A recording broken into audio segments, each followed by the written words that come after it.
live in color. Live and in living color, baby. All right, what we want to do? did it. Doing it well. I don't know what the fuck these little titles are. These shits, everything is too Just much. go for it. Is it too tiny? It's a little bit too. Too tiny? Is it too tiny, too petite?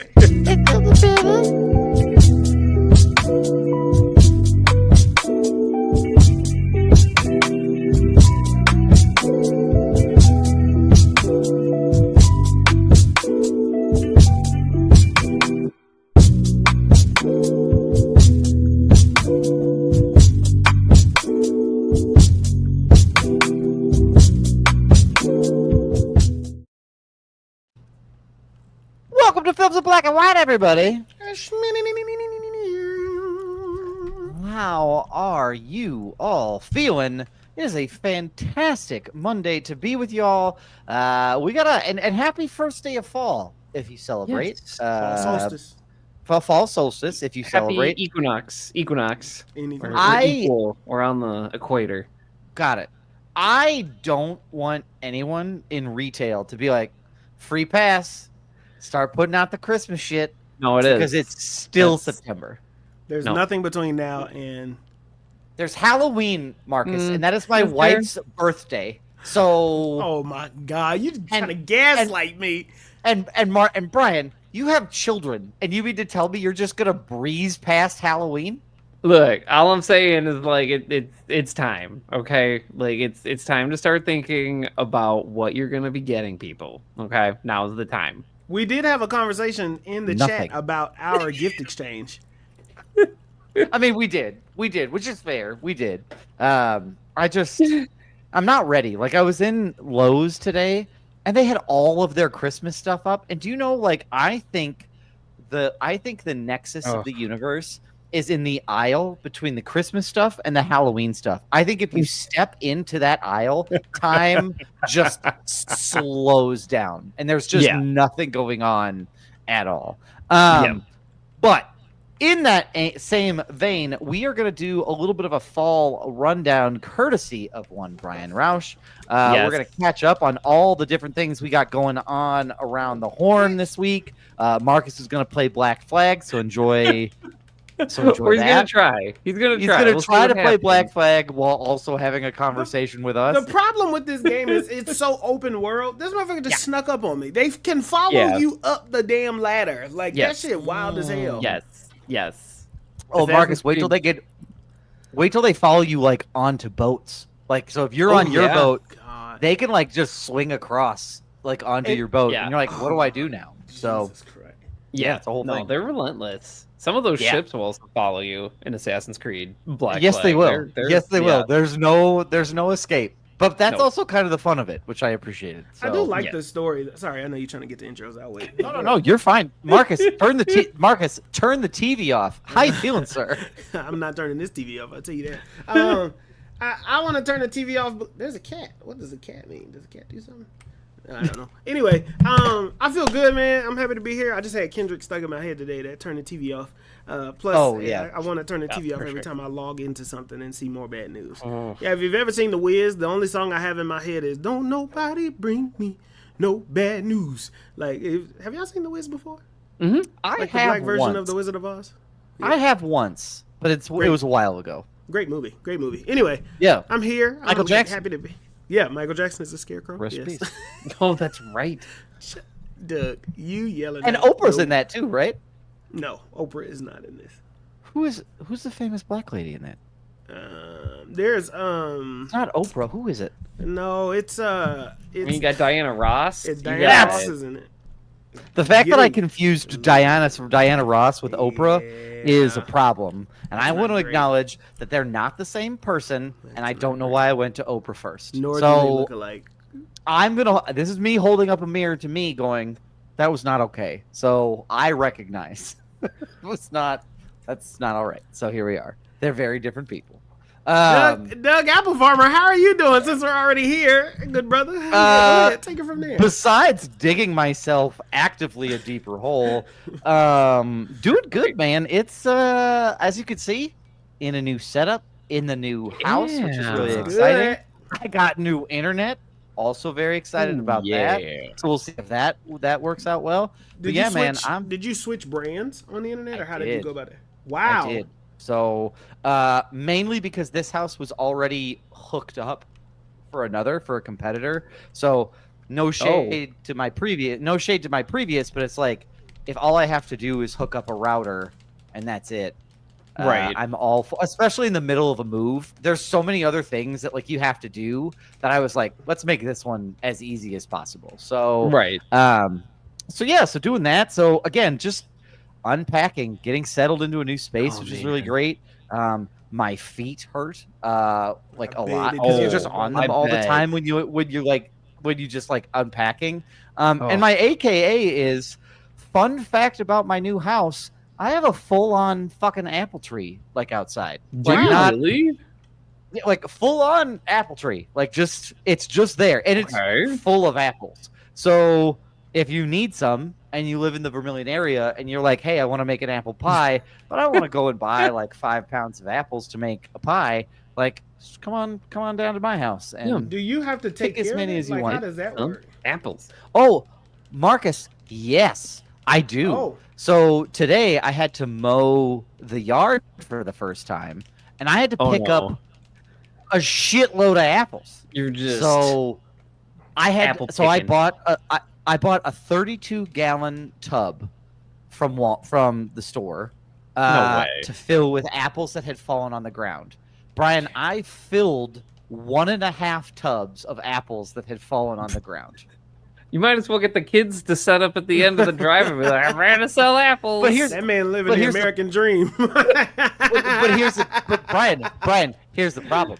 Most of them are either rotted or covered in hornets. So Oh, I that's basically had to disgusting. like fight off hornets while trying to like pick up the apples so I could just mow under the tree. So these are very wanna first mow- world white people problems. Like my apple tree, but like it's I don't know if that's white people problems. That's like homeowner But yeah, problems, that's what I right? got. Like you should just, I don't know. Doug, in It's- the yeah. comments, people say they like your new, I your assume new it's space. Aw. It brings out your eyes. Aw. yeah. He's Well, lagging. that's really nice. I appreciate that. Well, thank you. I am indeed, which is fine. We jinxed it. We talked about how great the new internet was, and we were Not like, as look bad at as how it great it is, and then it all went to hell. But Brian Roush, aka Mandalorian Hype, how you feeling, sir?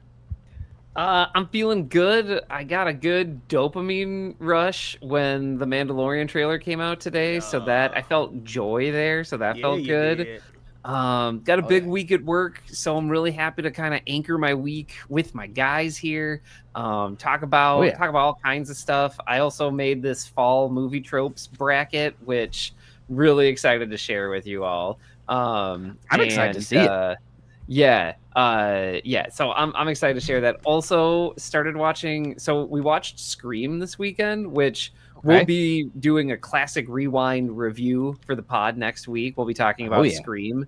Yeah. But this happens to Maggie and I when we start watching like part of a series. It's like, well, we already watched the first one. So we watched Scream 2 last night, which I had never seen before. And she's just laughing all the way, because I have not seen all the Scream movies. So I know none of the twists. I know none of like what's to come. I've only seen like the last 2 Screams of recent memory that Okay. I can remember.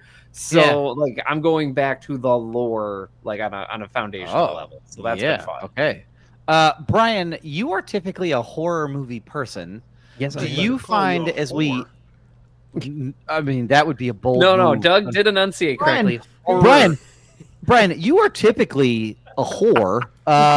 So that would be from that beat. a very different question. Are you an all year around a horror movie guy, or when you get closer to October, given the Halloween month approaching, do you feel like I gotta dive into that a little bit more? Is it calling to you more than usual? Oh, it definitely calls to me more. Like I'll definitely watch more horror films in the October, November range. Like I'll watch a horror movie at any point in the year. I probably watch the least amount of horror probably like late spring, but like other than that, it's like any day, anytime. I love it.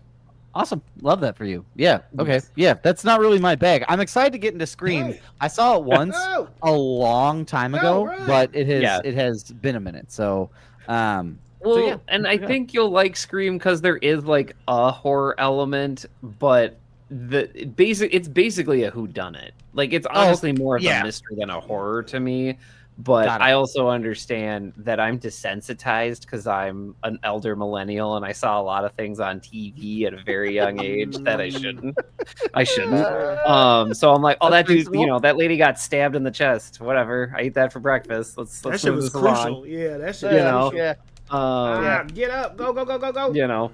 So The Marcus, we have some people in the chat wondering when there's another pop-up pod playlist coming. Oh shoot, very soon. Sorry, I've been extremely busy with classes and teaching and everything else. But we are going to. I have been. Thanks for telling your friends about it. I'm glad you're having a good time, Roman. I'm going to do another one very soon because I'm going to be interviewing Soul Tie on the pop-up pod. Oh. And then going to be releasing some music very soon, so we'll do it then. So once I'm back in the rhythm, our Dakota Days Homecoming is coming up, so probably Next not week. this week. Yeah, it's next week.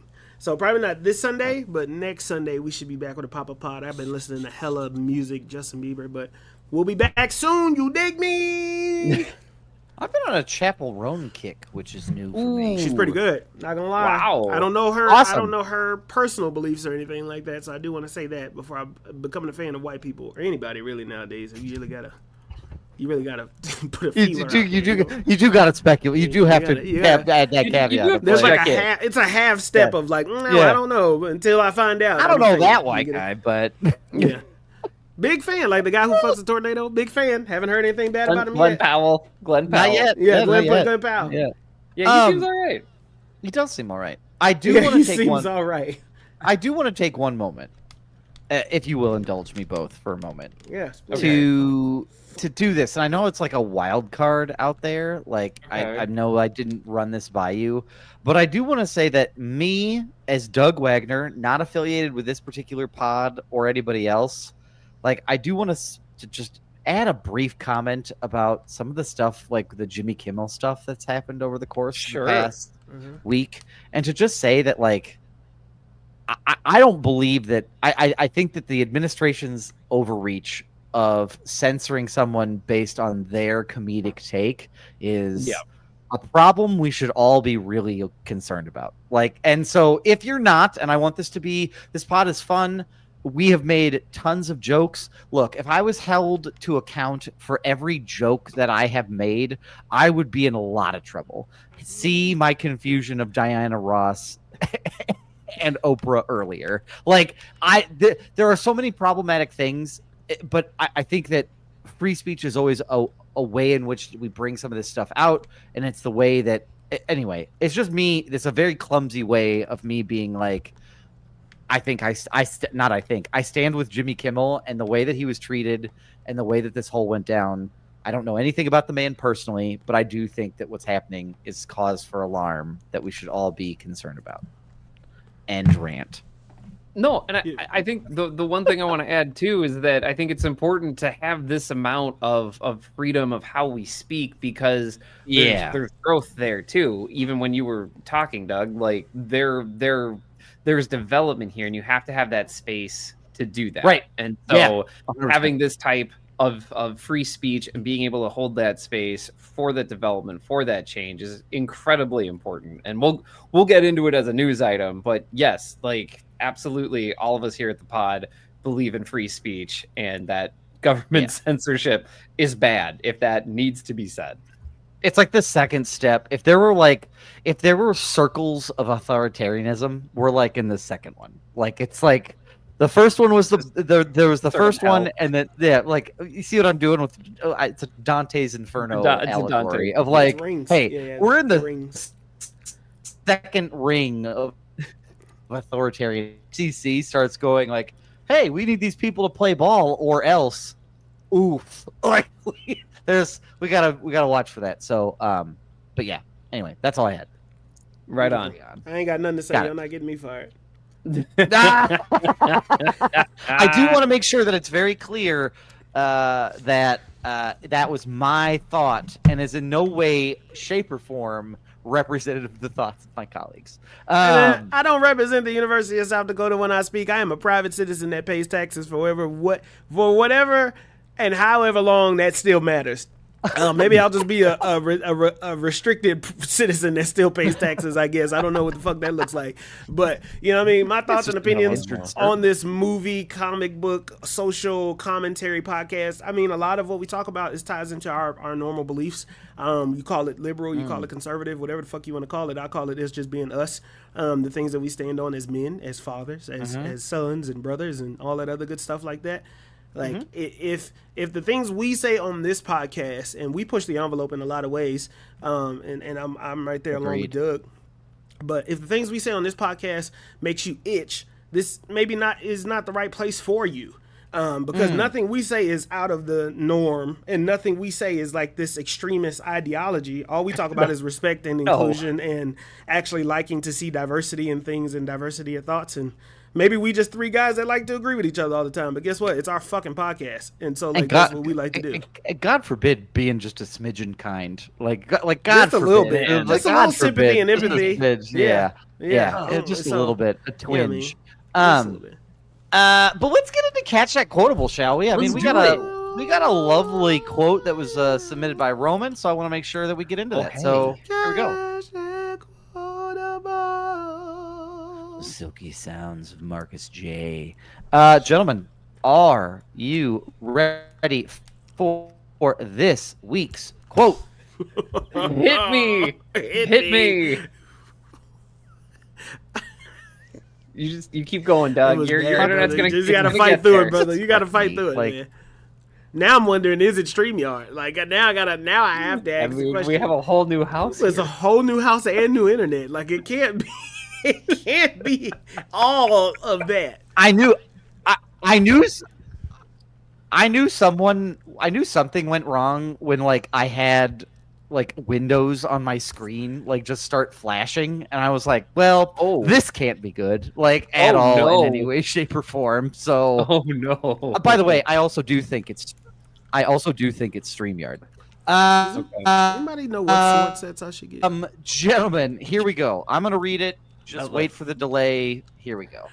No, we got you. I'm just gonna give it a minute. All right. They were a people. You can't. If you laugh, it's gonna throw me off. Sorry, your laugh is delayed for me. I'm so sorry. So, like I'm when sorry. you I'm laugh, gonna shut up. I'm sorry. You know I'm gonna shut up. I'm sorry. You know what happened? Because I wait for the delay, and then I hear Marcus chuckle, and I'm like, "Is that on time? Is it not on time?" So please help us. Yeah. Please. Yeah. I don't know what's going on. But here we go. I'm gonna read the quote because here we are. They were a people so eager to laugh, so devoted to family, so dedicated to each other. The only word that comes to mind is harmony. This is Dances with Wolves. What? I mean, fucking from downtown. Yeah, this is Dances with Wolves. Fucking nailed it. Yeah. Holy buckets, Marcus! You sunk it. I know that one. I know Wow. that one. I've recently well rewatched. I've you know, it's one of those movies like. This is gonna be so bad, but hanging with John and Megan, like I hear about the different movies and they watch a lot of old movies. I've never been hit with the sound effect before. I was like, what the fuck is that? Yeah. Shout out to John and Megan, but we always talk about different movies. John loves movies, and so he's like a movie buff, and so we always talk about Dances with Wolves. So I had just recently started rewatching Dances with Wolves. Oh man, yeah, got it. Yeah, that was one of the first like really really big movies that I had watched. Like growing up, that was one of the big like Academy Award winning movies that I had watched. So but fucking from like sniped it from like downtown. Way to go. Yeah, not even mad about it. We do have $100 that we got to donate from last time because we started over, so we just hit $10. Yes, we do. So we'll have that at some point when none of us have had time to. Brian's been holding it down while Doug's been moving, and I've been fucking running around. So like Brian, shout out to Brian. But Boy, I sure hope y'all like last week's and this week's programming because I've been great. doing this. I've been producing. Last week's episode was actually super fire. Like I've listened to it 3 times because it was just that's probably us in the most organic. Nice. Like you know what I mean? Like that's us most organically. So yeah, I'm definitely gonna have a better birthday than the person in that vertical drama we watched. So I appreciate. That. I didn't realize that we had to pay for those fucking vertical dramas. I missed that point completely. You need to pay for them. That's wild as fuck. It's also I tried to show Brittany a portion of that vertical drama clip so she had context as to what she was watching, what she was listening to, and within 3 seconds she was like, "I don't like this. Turn this off. I don't want to watch this." Not even a moment later was like, "Get this out of here. I don't want to see this. Get it out of my face. Like I'm not. No, thank you." Like you know what? I get it, Brittany. I don't think I told the story of me babysitting up here, did I? No, you did not. You had to watch my children for a hot second. I watched. So Brittany, I'll tell this. I'll try to make it quick. Brittany messages me while I'm like at work. So if Brittany shoots me a text because we don't text. We text often enough. Like we have a relationship. But it's not like if Brittany texts me, I'm like, oh, okay, like something is like I need to pay attention to. So Brittany texts me in the middle of the day. Brittany is busy. If you know Brittany's job, like she's got one of the busiest jobs on the fucking campus. And so she messaged me like, hey, would you be able to babysit on this date? And I was like, ooh, like that was a week we had like a lot of back-to-back meetings. I had our big OMA meeting, but I was like, ooh. Doug is like, they're moving. There's so much happening. I was out of town to spend some time too. with a friend, and he was out of town that week. She wanted to spend some time with a friend that was leaving. So I was like, you know what? Yeah, I'm gonna make it work. I'm gonna make it shake. So I went to the house. I got the rundown. Got to pick up Harper Lou. My niece picked up Harper Lou. She went with me to a meeting, to our OMA leaders meeting. So she got to hang out with the big kids on the college campus. She had her bag. What did she think of that? So on the way there, this was so funny. On the way there, I was playing Justin Bieber. So she asked me, who are we listening to? And I said, this is Justin Bieber. Oh, sure. Mm-hmm. And so she was like, oh, okay. Do I know any? She asked me, like, do I know any songs from Justin Bieber? I was like, I don't know. Do you know songs? So I went to Baby. I played Baby. Yeah, Baby. That's right. Mm-hmm. That's the one that everybody would do. So I played Baby on the way there. And so we played Baby 3 times because she was like, I want to listen to that again because I really like that song. So I was like, that sounds like Harper. That's great. So we got there, and I had my headphones, and I ended up running the meeting. My GAs were there, and we had to, it's our first setting the foundation meeting. Yeah. So she's sitting in this room with a bunch of leaders from our 15 multicultural orgs, and like she's at the head of the table, and it's like in this open U shape, right? So she's bought out her snacks, and she bought out this thing we were coloring together that was like on this clear thing that like you can draw markers on the outside of the sleeve and like keep the color sheet clean. And so I gave her my headphones because I was like, do you want to listen to music? She said, yeah. What do you want to listen to? She said, Justin Bieber. She just wanted to listen to Justin Bieber on repeat. So she was cool. They loved having her there. They had pizza, so she got to leave. She got a pizza for her. But the best part about Harper is how much she loves her brother. So we had to go pick up Harrison from soccer, right? And so we are going on our way to soccer. I'm leaving the meeting. We're going to soccer. She's like, oh, I want a slice of pizza. And can I get a slice of pizza for Harrison? So I said, yeah, for sure. Oh. So we grabbed the pizza. Spoiler alert, Harrison did not eat that pizza. But Harper ate the pizza. That also sounds right. Harper ate the pizza. It was done for him. But she was also going to reap the rewards. That's how she was going to. He did not touch that pizza at all. So I go to the school where the soccer practice is, and I'm like, basically, it's me and Harper. We're walking in the grass. This was like unlocking a new thing for me though, because when you are like people with kids is different. That's not Marcus's space typically. Marcus is the single guy that's hosting stuff at sporting events. But when you are like walking up and Coach Eric Peterson, the head coach of the men's basketball team at the university, is there watching his kids play, and there's other people with kids watching, and they're like, why is this black man got this little white girl like holding on to his arm, and we just watching, you know what I mean? Like everybody's like laughing. They're like, Marcus, what are you doing? I'm like, I'm babysitting my nieces and nephews. They looking around like, who is your nieces and nephews? Like it's a whole thing. Sorry about it. So we laugh. I'm laughing with Coach Peterson. Everybody was having a good time. Pick up Harrison. Harrison's talking his trash. He's like, it's time to go home, and he's like doing his thing. So we go home, we eat, we snack, we color, We listen to music. Harrison showed me all 5 of his favorite songs at the moment. Me and Harper colored this little thing that she's going to hang on the window. And then it was time for story time.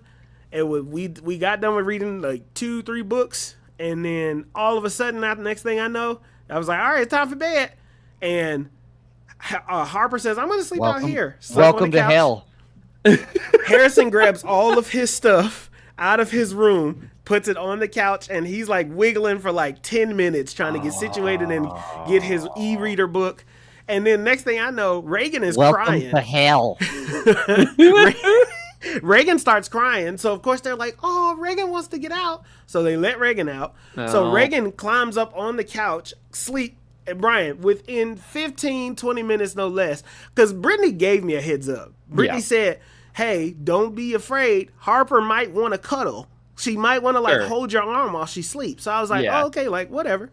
And I'm laying on the couch. She is that type of person. She got right up underneath there. She was like, I have to hold your arm. And so like she's on my arm, Harrison's on the other side, and Reagan was on the other side, and we were just knocked out on the couch till like 10 o'clock p.m. And it was like, that's what Brittany said. She was like, I came home and they were all asleep on the couch. And I was like, well, I mean, that's good. At least they were all out and there wasn't. They were great. Usually I have to, there are incentives involved. Oh my god! Which quickly turn into like punishments involved of like, I just need you. I just need you to stay in your room. I have told both of my children, I do not care if you sleep. I just need you to stay in there. Marcus, you did an awesome job, and this is coming from a guy you nailed it. That, Thank you. At one point, I believe I told one of my sons, like, if you don't go back to your room, I'm gonna just lose it on you, and nobody wants that. I'm like a volcano. I'm like a volcano that is about to explode, and all I want to do is sit on this couch. So you did great, Marcus. Yeah, you did great. It was good. Brian, you and I are alike in that sense because I have looked at Brittany and been like, I'm over it. Like, you better do something because I'm over it. Like, I don't want to do this anymore. So. Brittany kept asking me, like, did they give you any issues? And I was like, did I have issues and didn't know? Because like it seemed pretty, like I had to ask a couple times, but they were awesome. They were fun to hang out. They're so smart. That makes it fun. That's cool. You know? They are smarter than me. And they remember. This is the thing. You remember that scene in Jurassic Park when Alan Grant asks the Velociraptor trainer? He's like, "Don't they attack the fence in the same the same spot?" He goes, "No." He goes, "No. They never attack the same place twice. They remember." That is also my children. Yes. when they're like they never attack the same place twice. They remember. Mm-hmm. Yep. Oh my God, yep. That's exactly how it works. Because they'll ask me a question, they'll remember my response, and then 5 minutes later go to mom, and mom. Oh yeah. They just expose the lack of communication in America, lack of communication, and it's not even like we're bad married couple. No. It's just they're essentially like, well, I asked dad, I didn't get the answer, but if I go and ask mom and I just don't say that I asked dad, I'll probably get what I want and it'll be just fine. And you know what? That usually works out for them. So yes, they attach attack different places each time. Oh yeah. So Brian, yeah. Hello. Brian, before what is this question? It's a question from Roman's 4-year-old. What are their superhero names? Mine is Black Man. No, don't tell her that. Don't tell her that. Don't tell her that. Don't tell her that. Don't. What if they're watching? It's Black Man. What are their superhero names? Well, mine's Black Man. Don't tell her that. I forgot. I don't like that. Who I was. I don't want her saying that on the street. It's Black Man. Oh, that's not gonna be.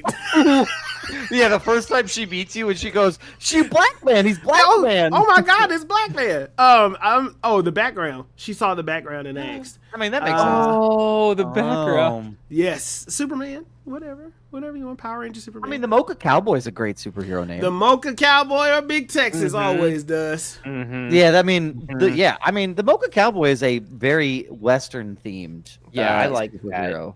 Thank you. So I Yeah. like that too. No, Brian, that's what would yours be? Oh Lord. I don't Oh, know, man. Lord. I feel like BDB. I'm gonna rip. I off mean, of, that's one hell of a name, but don't say no, that. that is not my name.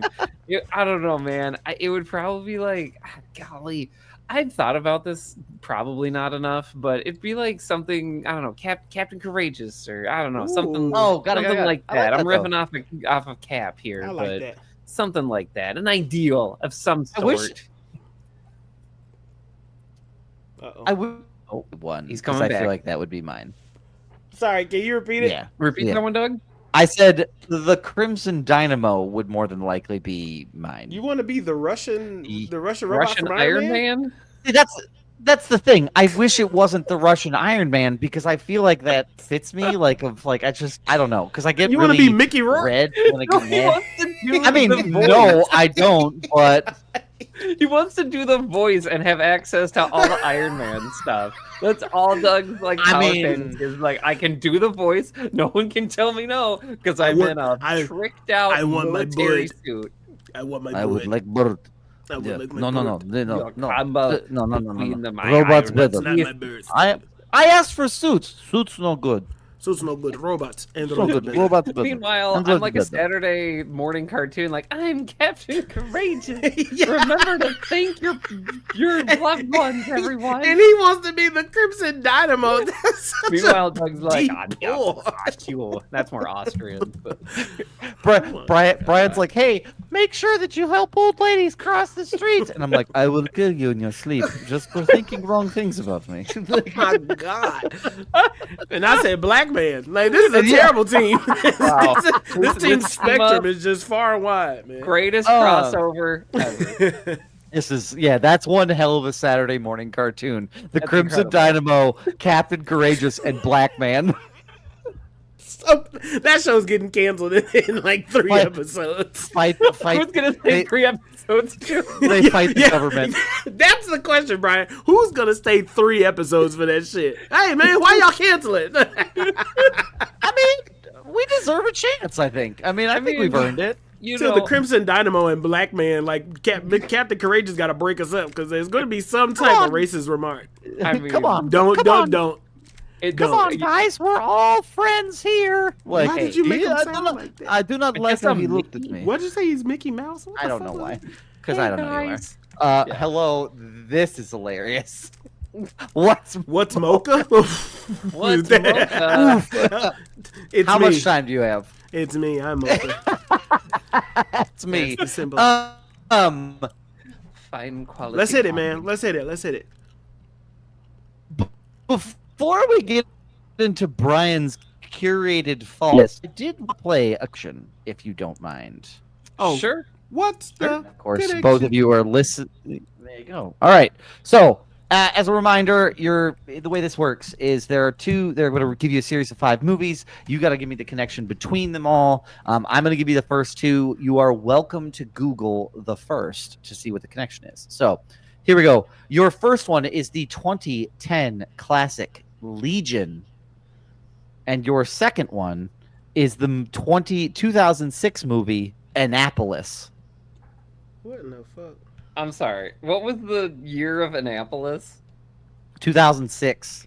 Oh my gosh. What are we doing here? Okay, I- Legion. Legion and Annapolis. I don't know, Marcus. What one do you want to look at? I feel like we should look I feel up. like we should. Ooh, I kind of want to go Legion. I feel like Legion is the way. I Okay. agree with Yeah, you. I feel like Alright. I would go Legion. All right, Alright. we're looking up Legion IMDb, trying to figure out the connection here. Let's see I'm here. very excited for this one. Legion. I finally caught that. That's motherfucker. I was and by the chasing. way, Legion is a low key awesome movie. I was so scared to watch it. That was back in my heavy church days. Oh, I And, love Oh yeah, that was not. Then when the commercial itself with the dude's arms extending out of that shit. I oh was just yeah, not- yeah. the ice cream truck driver. Yeah. And when the that was creepy and Oh gnarly. and when the creepy old lady looks at the woman and looks at the girl who's pregnant, and goes, Yes. "You and your baby are gonna burn in hell," and you're like, Yeah. "Oh my oh god!" yeah, that's right. That's back when I felt like TV trailers were a little bit more edgier. Like they Yo, weren't. that old lady. Oh yeah. And she crawls up the wall, and they got to start shooting that shotgun at her. Yeah, that was crazy. Yep. Damn. Yep. Wow. Is this Jessica Biel? No way. No No, way. that's not Jessica Biel. This was like three. This was Oh. like three big names and one name that like you What? didn't really know. Audrey Anderson? Adriana no. Panalecki. I don't know if I'm saying Palek- that right. Palecki? Adrienne Palecki? Palecki. Palecki? Palicki? Adrienne Palicki. Yes, that's who I was Very seeing. in the Italian trailer. name. She's Okay. fine. Okay, what was the names? Oh, it was The Legion. first two movies. I'm sorry, first two No, movies. the first two movie was Legion, and the other movie was hold on, Annapolis. No. Annapolis. Legion and Annapolis. Okay, so I've never seen Annapolis, so I'm kind of. No one I'm has. I down have one. no idea what Annapolis is. Okay. For I'm context, down one. Annapolis got 5.8 stars on IMDb. I mean, I I don't know know. I it's don't like think anybody watched. It's the Navy equivalent of West Point, and like I know that. Yeah. So that's all I know. All right, I can we get feel the like next I'm movies? BSing a midterm here. Okay, here your next movie is the movie Death Race. Oh, Death Race. whoa! I love the movie Death Race. Actually, I've never seen it. what I'm with sorry? with Brian, that's like No. right That's a up good your alley. movie, man. We got to watch that. Okay. Brian, that Okay. is a Brian movie to the max. Excellent. That's Excellent. a really good movie, Good. man. I really Good. The first one is really good. The rest that follow, I'm not sure are as Yeah. good. So who was in Death Race then? Great question. But Was it was it Paul Bettany was not in Death Race? There's no Was way. he? Wait. You got it. Tyrese was in Annapolis. I know that. Was Tyrese Gibson in Was Death Tyrese Race? in Death Race? I don't know. Tyrese might have been it. There was a black act. There's somebody that Jason Statham works with to escape, Okay. and I think he was black. But was that Tyrese? Tyrese has been in everything. Okay, give me the next movie, please. Your next movie is the movie. Which one do I want to go to? The next movie is the 2006 movie Waist Deep. Oh, it's Tyrese. All It's right. Tyrese. We're ready to lock in. Waist Deep is a BET Tyrese black Gibson. classic. It's Tyrese. It is most definitely Tyrese. It's Tyrese. What was your last movie that Congratulations, you were going to give Tyrese. us? My last movie was going to be Morbius. Because he was also in that. He was. They cut his role in that. Yeah, Yeah. he did. Waist Deep. He was there for like that's a 6 cheat seconds. code. That's a cheat code for me because they used to play Waist Deep on repeat on BET Man. all the fucking time. When Really? I'd never growing even up. heard of Waist Deep. Yeah, it's a Oh. good movie. I just seen it so many fucking times. Yeah. Is this man? This man is working. He works like, hard. He's Wow, doing the like, Nicolas it was Cage thing here funny. for a little bit. He might be coming Yeah. back to Transformers too. That's what he teased. Oh, That I'd he, be had- okay he was with on the him phone with back Michael in- Bay because Michael Bay's supposed to be coming back for Transformer movies. Yeah, 'cause Oh, I don't man. understand that. I don't get it either. Because Yeah, I don't know. didn't the last Transformers movie leave off with a GI Joe stinger? That was and apparently that's still happening. But it's supposed to be like the last couple Transformer movies have been soft reboots. I Yeah. thought. I Yeah, they have. completely put Rise of the Beasts out of my head. Like I Marcus, love. I actually like. Marcus, I've seen you four. and I- I've seen Rise of the Beast 4 times. you and I went to the theater to watch that movie. and Yeah, I liked it. I cannot thought it was remember good. it. That one. Yeah. That's the one with the It's they not did bad. the Transformer Animals version and then threw Yeah. that in there in the 90s and that was the era that they did. Yeah, and That's then they right. did the guy from In the Heights was in that. The guy who played Red yeah. Hood. Oh. Yeah. Oh. Yeah. Oh. He was the lead. Well, he was the co-lead. What? In that. Yeah, he was the co-lead. Yeah, What? I Yeah, can't that was- remember you his didn't watch name. that with He's us, dead now. Brian? No, I think I for some reason I couldn't do that review with you all. I think I was like on vacation or It's on traveling or Netflix. Did you have a something. baby or something? Maybe was that around baby time? It When did might that have was been that around. that Anthony long ago? Ramos. Oh Anthony my Ramos. Yeah, gosh. Anthony Anthony Ramos. Ramos, the hood himself. He was. The He Hood was- himself. That boy was addicted. He was coked out in that damn hood, boy. Oh God, yes. Yeah. But thank you for indulging me in What's the Connection. Brian, you had some fall tropes that you wanted to get into, and I'm excited Yeah. to hear Wait, about them. are we Take starting it there? away, Or are we sir. talking Mandalorian? Well, let's Either one. Or Jimmy Kimmel? Either one. you know either what? one.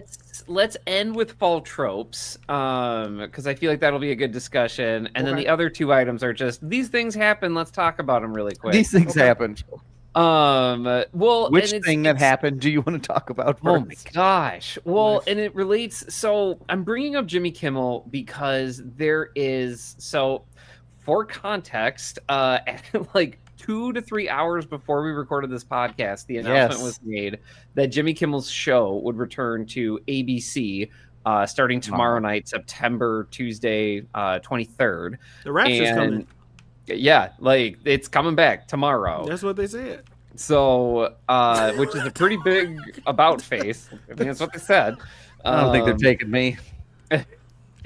And last Wednesday, so it was barely a week. So last Wednesday, You'd be they my +1. suspended his program because of the FCC chair saying that they were going to file complaints to get him off the air because of some statements that he made about Charlie Kirk. Brian. Oh, go ahead, Doug. Brian. The issue is, and this is like they got him on they tried to get him on a technicality. Yeah. The FCC has a rule, an inherent rule that they can apply how they see fit, which is they have a rule against misinformation that somehow harms the public interest. Now, the public interest is not defined. The public interest is not articulated. It is subject to whomever and whoever is in the chair of the FCC role. So essentially, the chair of the FCC said he's putting out information that is somehow fraudulent and not clear, and is causing causing mistrust from the general public of his overall ability, of their overall ability to trust what he's talking about. So they are claiming when he made that joke that said, his joke was, because everybody was like, well, his joke really wasn't that bad. What's the issue? Right. What he said was, the MAGA folks are trying to frame this killer of Charlie Kirk as anything but one of theirs. The FCC went, see, we don't know that. That's misinformation. So they are pulling him on the utmost of bullshit technicalities that you could possibly ever find out in the history of the world. That's like that. They went looking for needles. They went looking for needles in a haystack of needles like that. They're like, look, we found it. Like, that's all that they wanted to do. And remember, we've never had this issue before under any other president, especially like during the Biden administration. When Fox News could say whatever they wanted to say whenever they wanted to say it, there was never this application of like the public mistrust, because essentially people have said the people are smart enough to know when and how and where. Like, this is a trust your audience thing, which we have talked about. Is essentially what the administration is doing now is like, well, they can't handle it. People are going to believe what they're saying, and that's dangerous. And it's like, he's a fucking comedian on a 10:30 p.m. like late night show. Are we really thinking this is like news? So anyway, end rant. No. That's a good call out, because the FCC chair was just like, nah, man, you can't do this. And everybody was like, do what? And so like that got so muddled that I feel like that part got passed over. Well, and it gets so much worse because he went on this like right-wing podcast and he said his exact words were, we can do this the easy way or we can do this the hard way. The easy way is these broadcasters put pressure on national corporations to fix the vitriol of to fix the vitriol and all the damaging comments that he said. And then hours later, these two corporations, the biggest ones that are up for mergers with each other or mergers or serious acquisitions, were the ones to put pressure on the poll. Well, the FCC signs off on all mergers of major conglomerates of TV, film, what have you, anything that's broadcast. And so they said, like, well, we better play ball if we want this merger to go through. So he said we can do it the easy way or the hard way. Like 6 hours later, they went like, yep, that's not happening. Yeah. It's pretty easy to see what happened. Oh my gosh. Yeah. I mean, I think that's what I wanted to bring up with this. I mean, this happened Wednesday. Right. So this happens Wednesday. He is back on the air tomorrow, Tuesday, September 23rd. And so I feel like there's so much other stuff happening behind the scenes here. Because I also bring up this piece because our guy Bob Iger is mentioned here.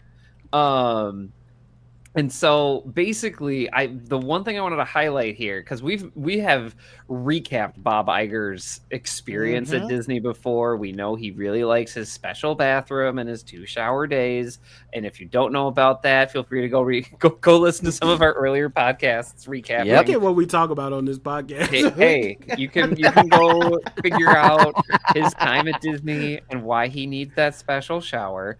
But we know that Bob Iger from our from talking about him, he's a relationship first guy. So Mm-hmm. basically, when all this happened last week, there's reports that he basically was like, I don't really think that this is this bad, but like we Mm-hmm. can't like we're gonna damage our relationship with all these other people if we don't do something. So what it appears that happened was Jimmy Kimmel was gonna address like the comments he made the night before on the next show.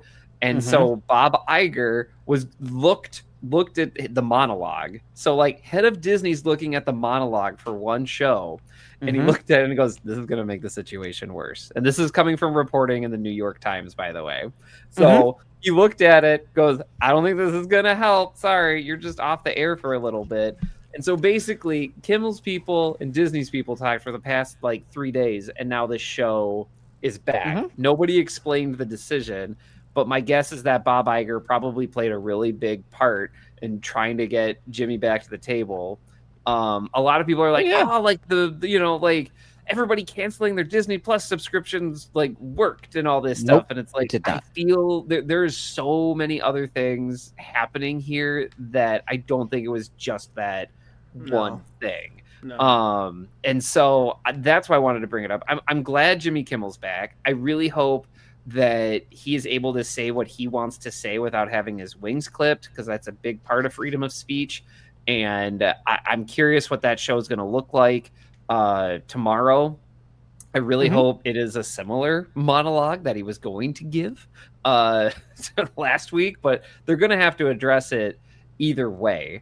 I also want to point out too that like I don't think this was going to last long either way, because they have Jimmy No. Kimmel under contract, and they were Oh going to yeah. be out a lot of money if they were going to have to let him go early. So Yes. like the whole situation could have been better handled by Disney, and I feel like this is going to be rough for them moving forward. What do you all think?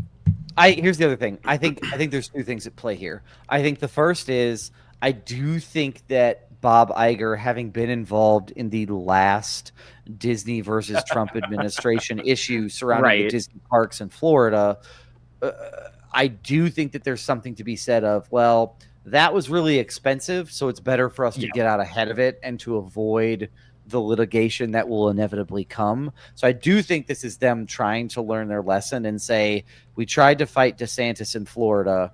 That Sure. ended up being really expensive, but yeah, we won, but we might not always win. Maybe we don't push our bets. This felt like the safe play of like, we'll pull him down. Yep. Everybody will will 100%. forget about it in a week, and in a week he'll come back and it'll be fine. I I do agree. also want to say, according to an NPR article, that 400 actors, musicians, and film directors signed an open letter to the ACLU, essentially essentially saying like Jimmy Kimmel and his show were unfairly treated, and this is a violation of his constitutional right. Some of those actors include, let's make sure that we're very clear, include Lin-Manuel Miranda. I think we know Disney him. would like to work with him again. Oh, Pedro Pascal signed that letter. Indiana Jones. Selena Gomez, Olivia Rodrigo. So both of them, all of them, who those two in particular were Disney actors. So those were the big names that were called out. Yeah. I do think that they saw that list and went, oh, maybe we're on the wrong side of this. And if we want to continue to work with these folks, we better get this right, because otherwise we're going to lose access to a lot of this talent. Some of the article that they sound, part of the letter reads, last week Jimmy Kimmel was taken off the air after the government threatened a private company with retaliation, marking a dark moment for freedom of speech in our nation. In an attempt to silence its critics, our government has resorted to threatening the livelihoods of journalists, talk show hosts, artists, creatives, and entertainers across the board. That's just a clip of that. So and that's a pretty strongly worded message. And I think if Iger saw that, he went, oof, we better just pull him back and make this right, or otherwise all that talent will refuse to work with us. But mismanaged and bungled, to be sure. Yeah. The conspiracy part of my brain, and Maggie and I talked about this, does kind of think active. that Bob Iger maybe saw the writing on the wall a little bit and was like, all right, well, it's gonna be hard to wiggle out of this fun. What if we just like, hey Jimmy, just go on like vacation for like 4 days and we're gonna indefinitely suspend your show, but you're just gonna come back next week. It's gonna be fine. Like they kind of knew they had to make some theater out of it to appease the government overlords so that they could get him back. Like there's a part of me that thinks that's what happened, kind of in relation to what you're saying. Brian, I would not be surprised by that in the slightest. My conspiracy brain has been active as fuck over the course of the past 4 days. And it's mainly because, again, I recently read, and again, they're not the same thing, but I recently read V for Vendetta, and this all reads the fucking same. Like, it all reads the same of like, 100%. Oh, a terrorist blew up the parliament. Well, we're just going to say that we were demolishing it. This can all be spun however anybody wants to spin it at any moment in time. So you just have to keep your wits about you, because otherwise it's easy to get lost in it. What about you, Marcus? I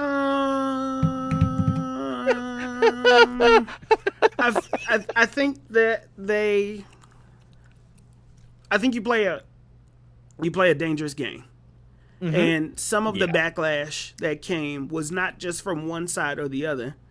It came from all sides, because I think that when you're talking about free speech, like we've seen this pattern of like, if somebody, the current administration, if they don't like what somebody has to say or it doesn't reflect them in a positive light, they put together this essential hit list of late night show host comedians already. They talked about Jimmy Fallon. They talked about Jimmy Kimmel. They talked about Colbert and Seth. Yeah, right.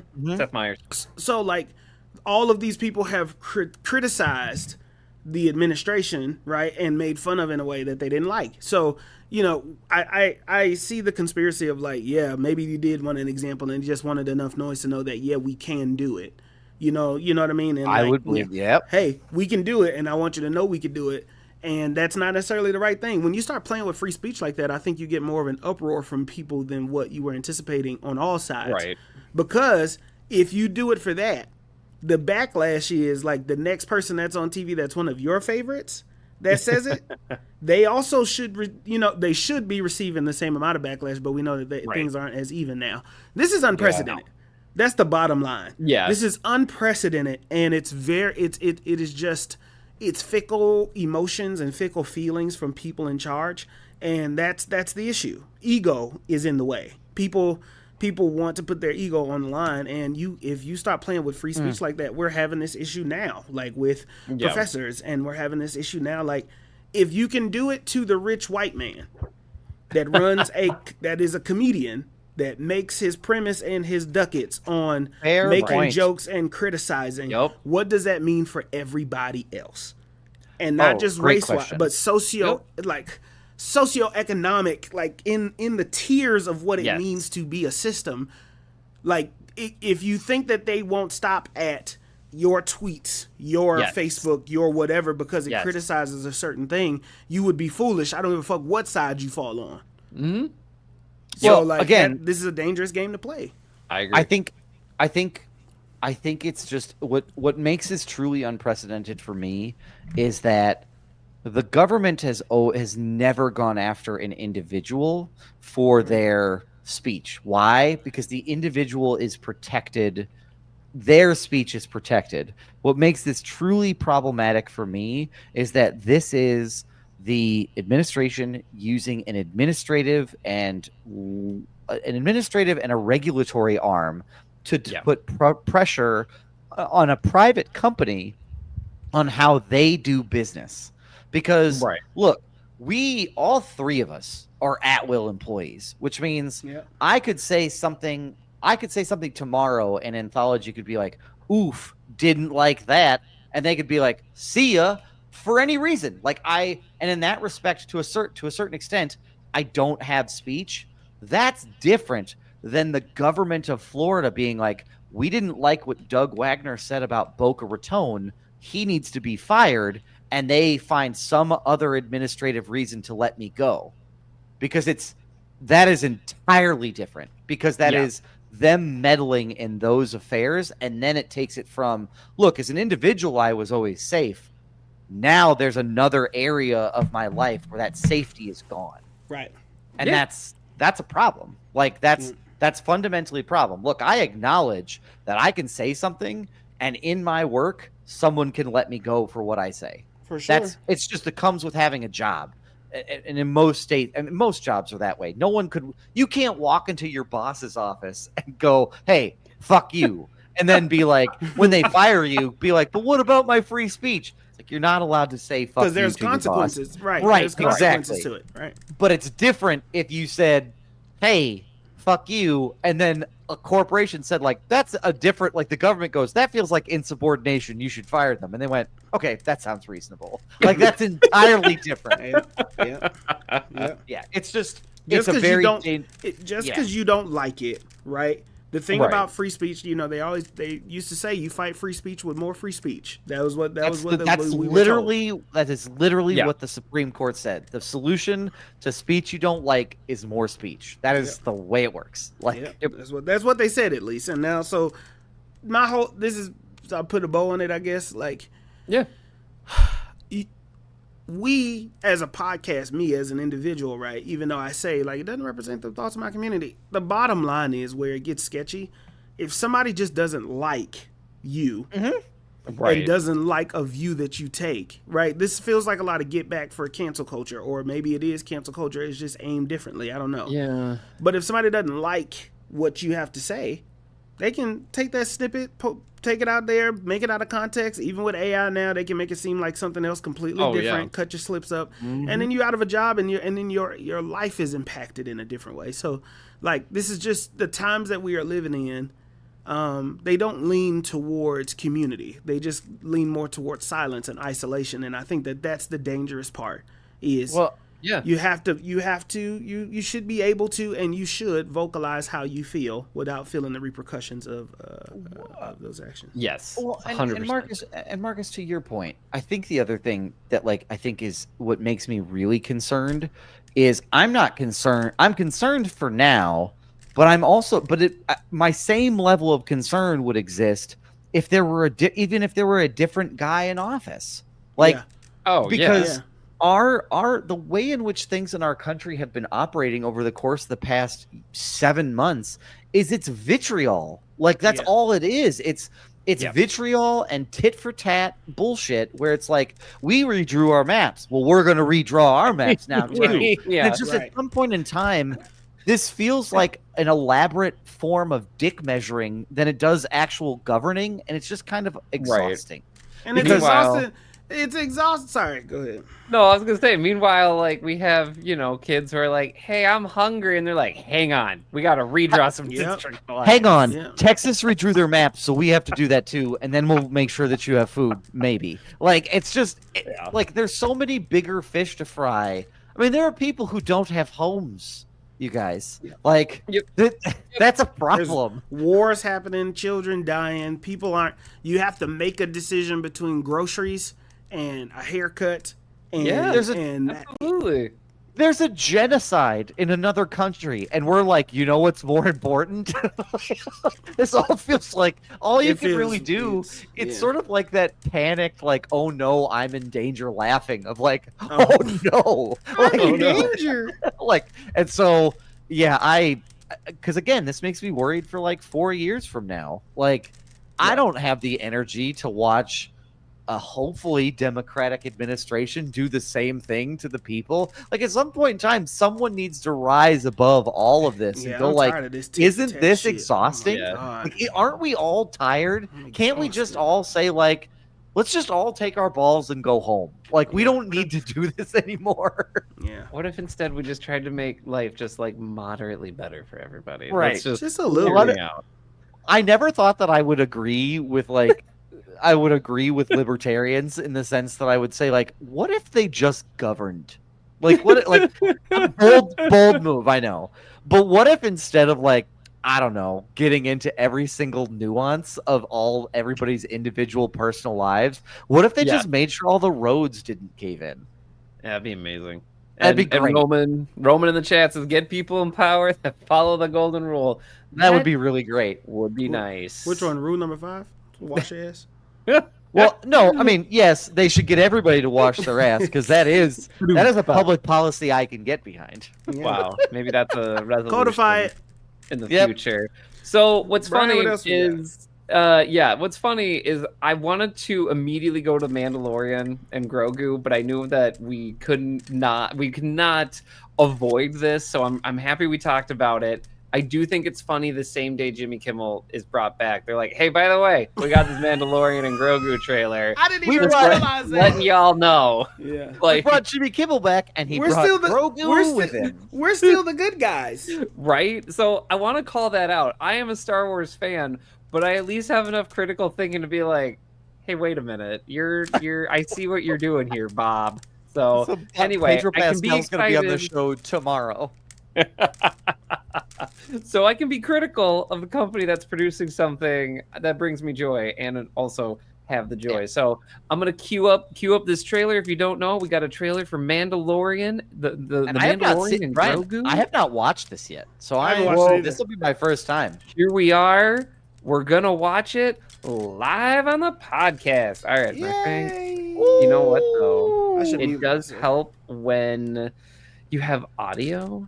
Not for your generally. trailer. Here we go. All right, Star Wars, baby. Yes, sir. I can't hear any sound. I can. Well, here he is. They gave him his little thing.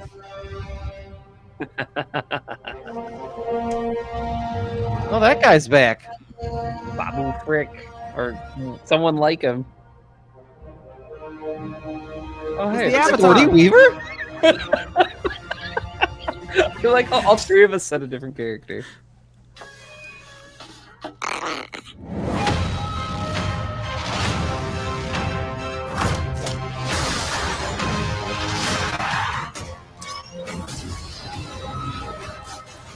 Razor Crest is back somehow.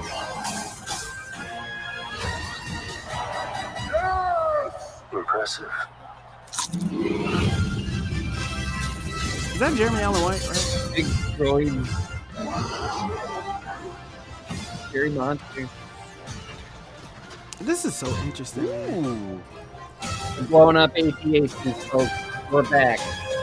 We're We're so back. That's a That's a pretty dangerous cool place. shot. A dangerous place to be walking those. Right. Maybe that wasn't a good place. Oh Jesus!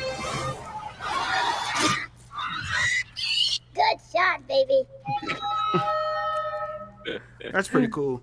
There you go. I am so surprised that they are doing. I'm so used to seeing this on my TV, like their relationship and their journey, Yeah. like their adventures on my TV.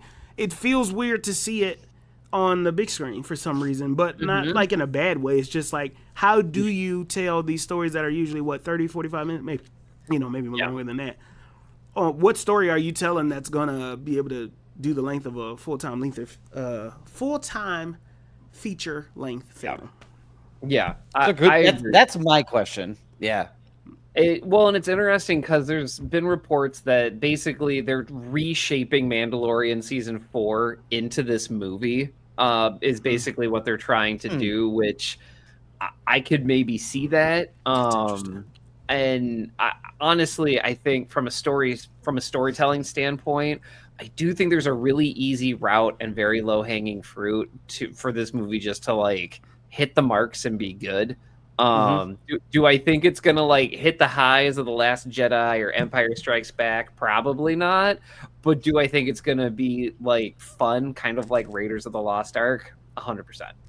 Oh, Where does this movie take place? And it's So this movie's gonna take place like in the same time period, so about 5 years after Return of the Jedi, when the New Republic is trying to get established. Got it. but before The Force Awakens, right? Yeah, this is 25 years before The Force Awakens episode Good 7. God, Jesus. from on high, 25. Yeah. They got Like, a lot. They got a I- lot of shit to go over. Oh yeah. Yeah, absolutely. We got a comment in the chat. Leave it to the Empire to come up with the idea of taking walkers in a place they have no business being. Not like they have the resources to transport those in any other way.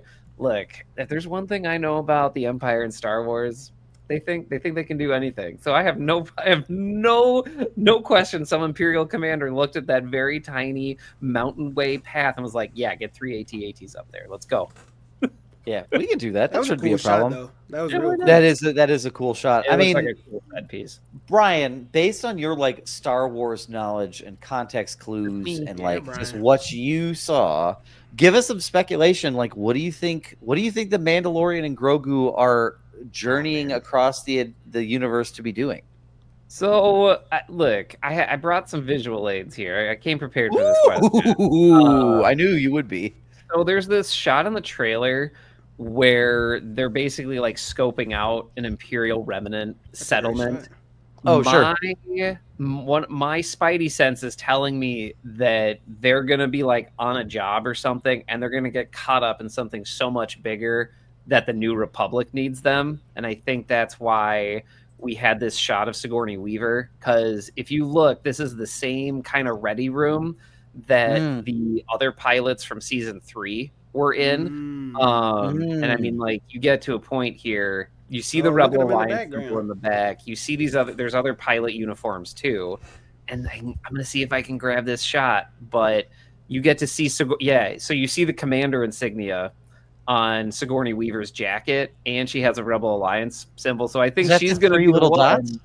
Yeah. So I think Okay. she's probably the commander of this squadron, is my guess. I could be wrong. But essentially, I think she's going to recruit them to a New Republic effort, and they probably have to go hunt down some. My guess is some like deep-seated criminal with the Imperial remnant, which is why we're going to all these seedy places with the Huts. That's my guess here. That's a very That's- that's fucking detective it. skills Hey. on fucking 10. Heads up. That's it. Like that's If it that's ain't that, fucking I would be it. surprised. Good God. Yeah. If they, you know what? They're going to announce in 3 days that it's going through rewrites, and Brian's going to get a phone call. No, Bob Iger gonna come and kidnap Brian ass just for revealing the whole fucking plot. You know You can what? have We can- Brian. You can have whatever bathroom you run. Just make sure this works. Look, We don't you give a can't use shit. my bathroom. You can't use mine. Can't be but mine, and it can't be better than mine. But you can have whatever bathroom you want. He's gonna just pull me by the collar. Like, you're not gonna Chapek me, are you? Right? Right? Chapek me, Pop Chapek. Chapek me is so funny because what the fuck does that mean? Chapping me, daddy. Damn. Oh no, thank you. Oh, I didn't like that at all. I did. Sorry, When I Bob, I said can't it. There's the AKA for you. What was I going to ask you, Brian? Other Star Wars affiliated question. Yeah. Ahsoka has to be close to when this is happening. Well, yes. Timeline technically. wise? Yeah, Okay. timeline wise, yes, technically. If gosh. spoilers for Ahsoka season 1, she's not anywhere close to what the Mandalorian's doing. Oh though. no, not it. Not she's in a whole other dimension. Yeah, Question she's mark. in another galaxy. Like, Got it, it's got it, the got it. equivalent of going from like the Milky Way to the Andromeda Galaxy, as far as I Got it. understand. God So damn. like way far away. It would be fun if she showed up. I mean, who knows? Maybe that's how they're gonna promote Ahsoka season 2. I don't know. Brian, I wouldn't put anything past these fuckers. Like I'm not in the slightest. I could see at the very end, there's gonna be like a fucking hint where like Sigourney Weaver is gonna be like, well, thank you for your help on this really important mission. We're gonna need you for the next one. It's something coming in that Right. you know, like we've got an operative coming in from another galaxy that's gonna need assistance, and that's it. And everybody's gonna cream their shorts and go, "Ugh," well, like that's all that Yeah. that's gonna be. What was Oh. that? and that was like a coyote scream. That sounded like an almost. R2D2 scream. Woohoo! That was a Um, nerd. That was a very big Star Wars nerd pointing and be like, I know what they're referencing. It was essentially the equivalent of an I get that reference. Look, I have no illusions that this is very possibly going to turn into cameo theater in Oh, the third God, act yeah. of like, hey, Oh, you remember God, yeah. Boba Fett? he showed up. And then it's gonna be like, remember this person from Rebels, Zeb? He's gonna show up. So like, And didn't they already release a screenshot of him in it? yes, he's in it. Yes. So he's definitely confirmed there. in it. So I just think it's kind of funny because also Jeremy Allen White is playing Rada the Hutt, which is like he's playing a Hutt, which is just very funny to me. Anyway, I'm very excited. We have no other information. Yeah, go ahead. Jeremy Allen White. Jeremy Allen White's career is fucking hilarious because he went from The Bear to like an indie movie, The Iron Claw, which is about a wrestling family. Yeah, that's right. Playing Bruce Springsteen. Yes. To playing a Hutt in a Star Wars movie. You guys, that is like Doug, that's all over the place. When you get success, okay, you take everything that comes your way. You want to do Bob Dylan? Sure. You want to be a weird slug thing in Star Wars? Why not? I thought about to call him a slut. No, I would love if that came out of Brian's mouth. Like that would have been like I would have been like, weird you guys. Slut in Star Wars. Wars. This podcast is over. Have only been referenced in the first episode of Andor. Okay, that's it. That's the only way Star Wars touches that. So that's it. Wait, really? Yes. Oh yeah, you're right. If you haven't watched Andor, go watch Andor. Like, especially if you vibed with our Jimmy Kimmel discussion, go watch Andor. It is the most present. Yeah, because wasn't he looking like series right now? He was go looking. Yeah, he was looking for his sister. Yes. In that bar, and his sister like, was implied that she was doing stuff for money. Yes, the cyberpunk Blade Runner looking bar in the first episode is definitely like a bunch of sex workers, 100%. Damn. Interesting. Yeah. And that's as close as Star Wars really touches in a it. galaxy far, far away, huh? Yeah, basically. I mean, yeah, all right. Basically. That trailer came out. I'm excited. I'm so excited for you. I know that was like a huge, dopamine hit. So I'm happy for you. Brian, you said something in the chat before we get to the bracket. You said that for the first time on the pod, you'll be able to give a Star Wars review. I didn't realize that. So just take a pause. The last Star Wars movie we got was in 2019, and it was The Rise of Skywalker. It was ending that sequel trilogy. We have not had a full-on Star Wars film in a theater since then. It's been all like Disney Plus shows. That's wild, man. And Marcus, that was the first movie review we ever did. That was the first movie review we ever did. What a movie! That's crazy. That was the first movie we ever did, and we did it before Brian even. So we did it in an office. No. Yes, on the second floor. Did we? Right? That was like, didn't we do that in the office on the second floor? Yeah, we definitely did. So I'm excited to talk about a new Star Wars movie on this podcast. It's gonna happen. It's gonna happen. While Brian pulls up this bracket, I also want to say, shout out Megan Red Church Shaw, Dr. Megan Red Church Shaw. Hey, like you got me. I'll give you that. But payback's coming, and Whataburger is still better. That's all I'm gonna say. What? Brian, I wouldn't. Marcus, I wouldn't. Marcus, she's touting these results from an Instagram survey, and they're biased. I think that Dr. Redshirt Shaw needs to show the sample size where the results were coming from, and I also think that she needs to show whether or not those individuals have even had Whataburger. Because if I haven't had it and I'm trying to compare In-N-Out to something that I haven't eaten, it's not possible for that to be a fair comparison. And therefore that data is null and void. She told you that you ate it in the same state and you can't do that. I'm gonna call the IRB committee. Don't you worry. The fuck I can't. No, don't y'all worry. Megan framed it like I put a target on her back using this podcast, which is the craziest. If you wasn't keeping up, this podcast follow us been on used socials. For a lot of things. That ain't it. Yeah. This was it was a very wild week, but payback is coming. Don't you worry. Wow. I mean, again, I stand by it. I want to see the survey results. She also has a lot of friends in California where In-N-Out is king. That's what I'm saying. Again. And students that just love her. So like, there's no- it's yeah.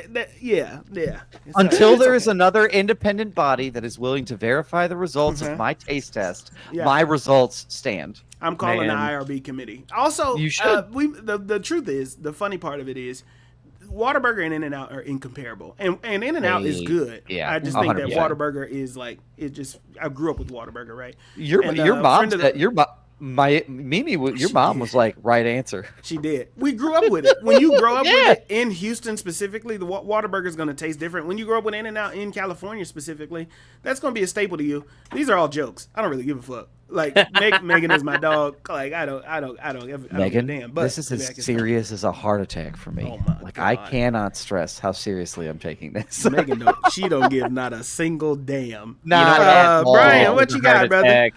We have our fall movie tropes That was smooth. bracket. That was You can also take this. You can also fill out your own bracket on leewoofufu.com. We'll share the link in our episode description. You can go fill it out yourself, share it with your friends, whatever is best for you. So this is the only parameters we have here is I picked out 16 movie tropes that you usually see in movies that take place in fall. They don't need to be fall movies, but if they are in the season of fall, you can guarantee you're going to see any one of these. There's some Halloween stuff in here, but fall is more than Halloween. Thanksgiving is in there. We need to be reminded of this. So Brian there's acknowledging also- Thanksgiving as Yeah. I breathe. there are 4-ish references to Thanksgiving in here. So Yes. also it's back to school movies and stuff like that take place in the fall. So Yeah. this we're going to decide the best trope. Okay. We're going to talk about the one we like the best. So we're going to get started here. There's only 16 rounds. Apparently in the comments, apparently Christmas is in fall too. Almost. Thanks, Almost Roman. it is. Thank you, Roman. Almost. There's no Christmas stuff in here, so Doug will be happy. Yeah, All right. it should be. So to kick us off, what do we like better? Do you like the trope of a bonfire with a flannel and guitar, or the pumpkin patch visit? I feel like the pumpkin patch visit is easier to use.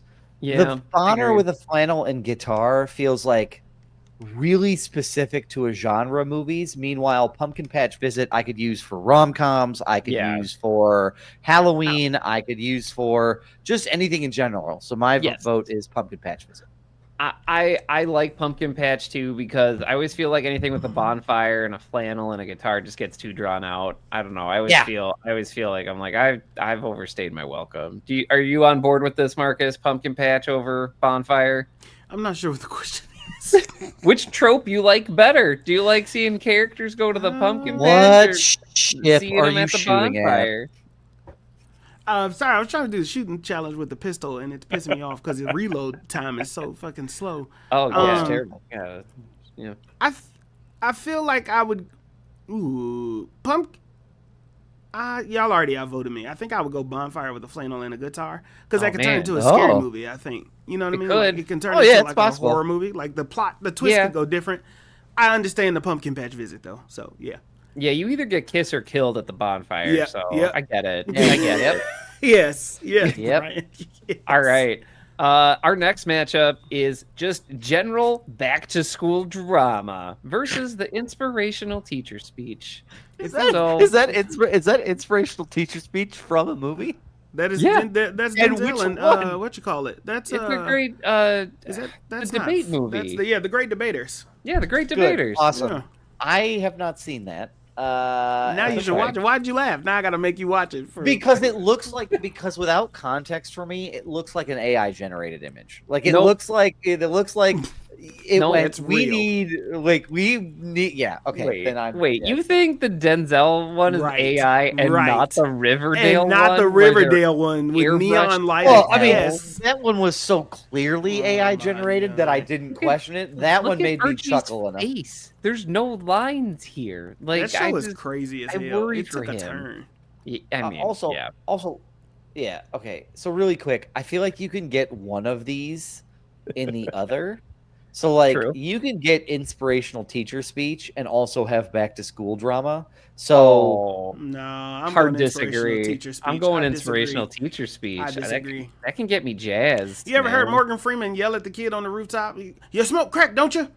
And tell him like he can jump. He can jump off the roof until he gets his shit together. Like, come on, man, stop it. Lean on Me. You ever seen Lean on Me? That's a great movie. Oh, jeez. I mean, No, I even haven't. Dead Poets Society too. I Yeah. mean, Freedom No, Riders. here's- Come on, Robin Williams. man. Like, there's a sorry. bunch of good movies. I don't think that you understood. So like even Dead Poet Society still has school drama within it. But It back is to school, the back to things you school drama. remember. Back to school drama to me is an over dramatization, which is what Riverdale is. Like it is like Oh, everybody's yeah. kissing each other and everybody Oh, wants yeah. to do this and somebody's a book. Give me Basically inspirational fucking teacher in the speech. hallway. Yeah. Yeah. Oh, no, 100%. I want Yeah. inspirational teacher speech, but that tells me that it's a movie that is a movie where like there's school around, so inevitably there's going to be kids fighting in some way, shape, or form. oh, someone's Yes. gonna Oh, get yeah. Yeah. throttled. Yeah. Someone's getting bullied in that hallway, and the Yes. teacher's like, Yeah. "Not in my hallway!" Yeah, Like, and for so. sure. By the way, that's the kind of teacher I am. Like, Excellent. Captain Courageous will stop by. Okay, we got now You guys gotta Travel be nice. Nightmare. We got Travel Nightmare versus Crunchy Leaves. What's a crunchy? So that's Just- like a rom com. just Yeah, you mean just like there's just leaves people in their walking crunchies. outside? That's it. Yeah, just like the sound of crunchy leaves. My brain can't fathom what I'm supposed to be picking. Like I feel like the options are like. I do feel like this is a trap because because basically Crunchy Leaves is they're walking outside during the movie, Right. and I'm like, well, that feels like it could be anything. So Goodwill I'm- Hunting has like an entire sequence where they're taking a long walk in the leaves. Like, I mean, I see what you're saying. you know, like Okay, I even got when it. Harry met Sally, technically, I'm a going fall Travel film. Nightmare, Brian.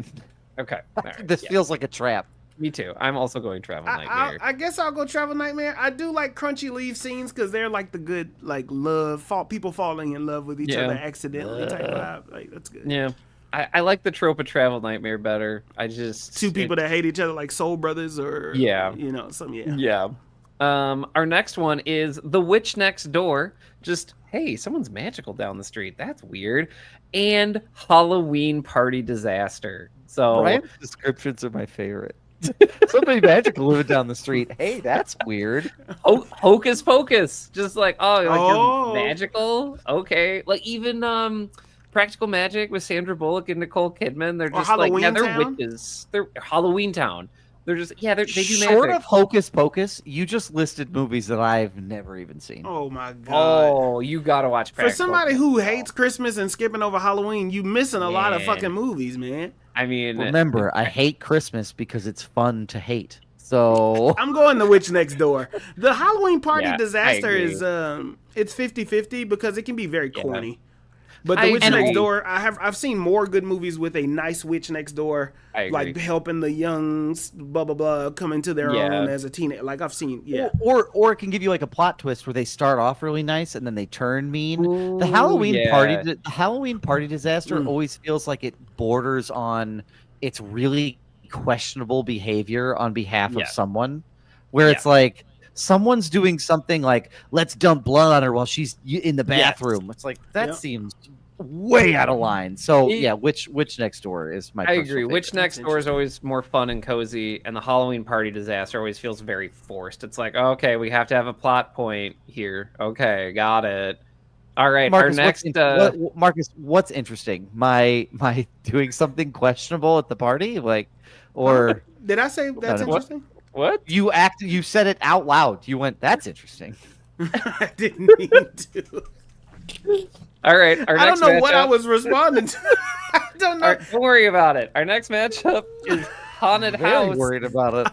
versus the Thanksgiving Family Meltdown. I didn't know what I was responding. Oh, I think I was looking at something on my phone. God.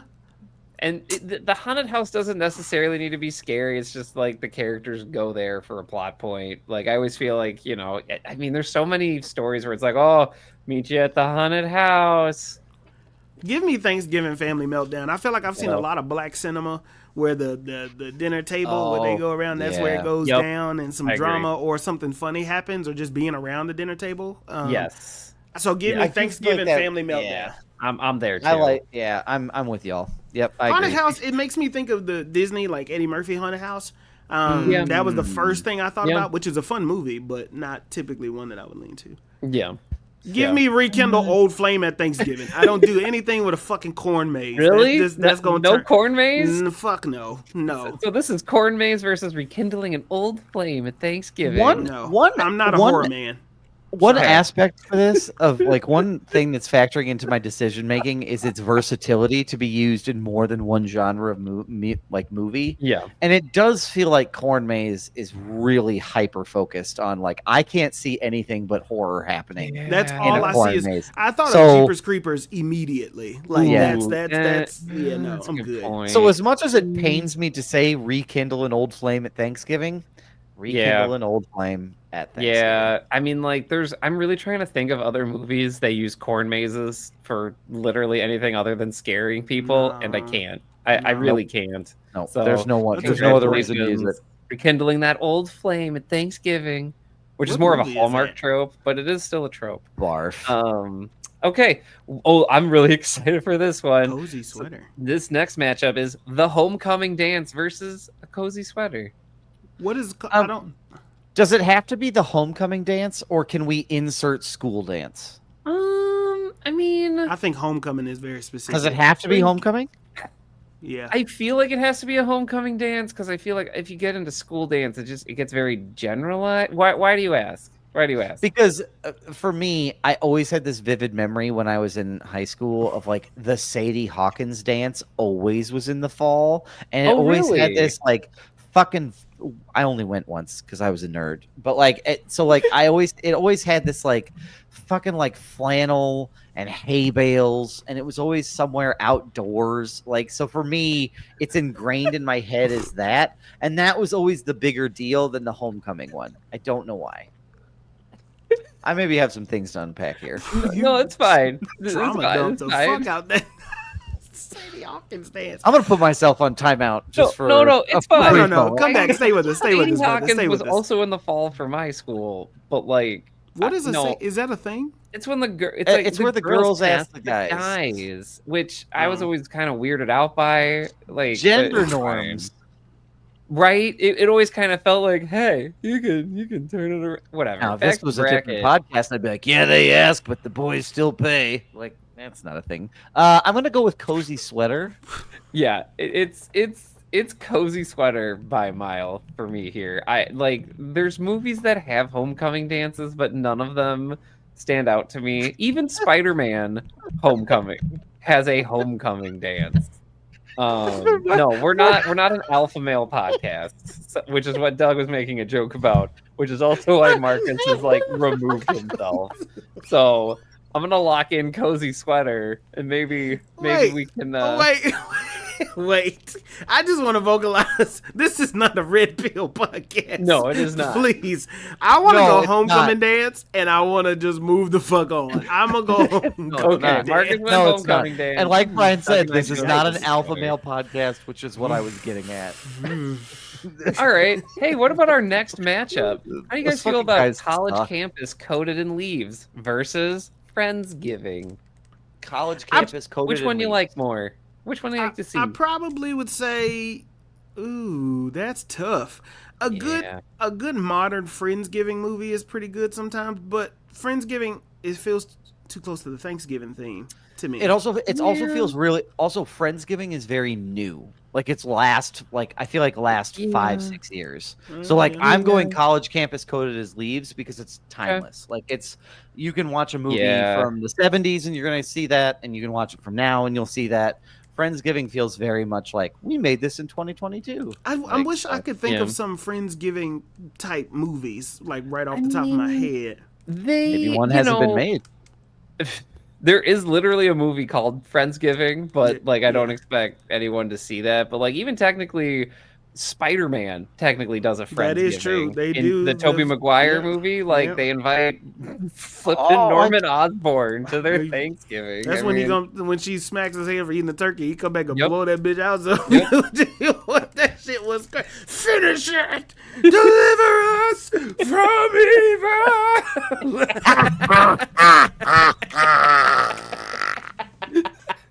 Okay, for that I'm going Friendsgiving. I just felt like I'm going that college sing-along, campus. Yeah. Oh man, look, I feel like college campus Coated in Leaves. I don't know. I'm a sucker for that. Mona Lisa's Smile had some gratuitous shots of just people walking in leaves. I'm just go that. Also, I changed my mind. I'll go college campus because okay. Flubber. I just rewatched Flubber, and I always forget that he's a professor. He's a forgetful professor. Absent-minded professor Absent-minded. making bouncy flubber. Who forgot his name? All right. Well, we did it. We made it to Peter our first round. We're in the quarterfinals now. So Pumpkin Patch Visit versus the inspirational teacher speech, folks. Inspirational teacher speech. Speech. I love the teacher speech in a movie. You can't go wrong, really. Especially if the right person is delivering it. I just feel like Yup. I think I'm gonna work on my Will. Coach Carter, that kind of stuff. Oh my god. Oh no, Keep that's going. acceptable. Keep Yes, going. fine. Work on that one. All right, we got The Witch Next Door versus The Travel Nightmare. Travel Nightmare. Travel Nightmare. I gotta be Yeah, in a Travel certain mood for Nightmares. Witch Next Door. I have to be in a Halloweeny, light spirited. Yeah, Yeah, I like that's The pretty Travel specific. Nightmare. It's always exciting. And it crosses over into your favorite holidays, Christmas. So like, True. it could cross over past fall as well. Your favorite holidays. Yeah, we got I'll make it a Thanksgiving. hard if I have to. Go easy on that hard R. Thanksgiving No. Family Meltdown. It's a hard Y for me. A y or Thanksgiving Family Meltdown versus rekindling an old flame at Thanksgiving. Thanksgiving I feel meltdown, Brian. The Thanksgiving Family Meltdown is a strong contender here. It's got to be Thanksgiving family. Yeah. Meltdown. Rekindling an Old old flame. flame at Thanksgiving always makes me mad. The thing with rekindling an old flame at Thanksgiving, it leads into Christmas because it always feels Yep, like it's agreed. the kickoff to the Christmas love story. It's never the Guys, centerpiece. Yeah. Like You I might- like every so often I just go onto this like list of things that makes me mad, and it just feels You so feel it. trivial and pointless. Rekindling right. an old flame. Yeah, that shit makes me mad. You gonna throw your life away because of Rick? You ran into Rick again? Like it just feels. It feels so mad. Why they got the Christmas decorations up? It's fucking September. Like it just feels really yeah, Doug, that's hyper you. specific. Like Disgruntled old man. Just I like just- guys, I think I have some I like stuff his to I unpack. like his self awareness that he's doing Yeah. like live on the podcast Yeah. after the red pill. Folks, this is the type of material you can expect on this podcast. We are an We- independent Remember, podcast. we're an independent podcast, so if I you don't want me to represent the continue views to of my institution. remember, if you enjoy my unpacking of my social issues live on camera, You know what doesn't have social issues though is the cozy sweater versus the Brian, college keep it campus going. coated in leaves. try it. I don't know what a cozy sweater. I don't know what that is. Like I don't What? know like a reference. Like a big, like this one from Knives Out that Chris Evans is wearing. It's kind of like just a big, comfy sweater. But it doesn't make me think of a movie in particular. I guess is where I'm struggling of like Oh. or a trope, you know? Like I maybe don't that's know. it. Hey, that's Okay. great. That's a great argument. I'm going with college campuses coated in leaves. You've got mail. You've got mail. I feel like had some cozy sweaters, but maybe you make a point. I mean, I immediately went to Knives Out with Chris Evans's cable knit sweater. I can't say outside of Knives Out, like, and just because you pulled that picture up that I know, so I would have to go college campuses coated in leaves. All right. What about you, I Doug? also don't think that I'm going college campuses coated in leaves, but I also don't think I've ever seen like a black movie where they've had like a lot of cozy sweaters on. Oh, It what? it might exist. There might be a Christmas. It might be movie, a but cultural thing. You know, I feel like there is. I guess my Google cozy sweater and winter dress for black people feels different, but that seems like a different type. I of would agree. Yeah. discussion to have. I'm That's a learning a good lot. point. Yeah. I'm learning a lot here. Okay. Well, we made it to the semifinals. That's good. Brian keeping this shit going. I'm learning a Oh, lot. yeah. Anyway, we are Sheriff's in town. Pow pow. All right. Inspirational teacher. I don't like it when people don't turn their blinkers on when they got to turn. Go ahead, Look, Brian. we got the No, that inspirational actually does teacher make me speech mad. versus the travel nightmare, and this inspirational this one's teacher hard. speech. I like Travel Nightmare a little better. As a black man growing up and who never really was believed in by those around me and the teachers that didn't look like him, I always When you have teachers like Denzel and Samuel L. Jackson, That's what I'm saying. It's hard. Or not Freedom to look Riders, past. like she was quoting Tupac and Freedom Riders, like they're and Morgan Freeman. I grew up in the inspirational teacher speech because that was what they were writing these movies for, was to inspire and tell those black stories. The Travel Nightmare is a cool story I would watch when I was watching like Comedy Central or some shit like that, like RV, like, and those are great. Those are great in themselves. For me You personally, went to RV as your example. that was the first one I could think of off the top of my head. I love this bracket so much. We're doing I more have tropes. so many questions. We're doing more tropes. It's the first one I could think of. I think I can think of 6 before I come up with RV. I forgot Robin Williams even did RV until you brought it up. I don't know. JoJo was in RV. I don't know why I said the fuck Inspirational RV. teacher speech. Congratulations. You just you're sit on in to your the final. apartment thinking about JoJo? Is that Yes. what it is? Have you seen JoJo lately? Google her. Look her up.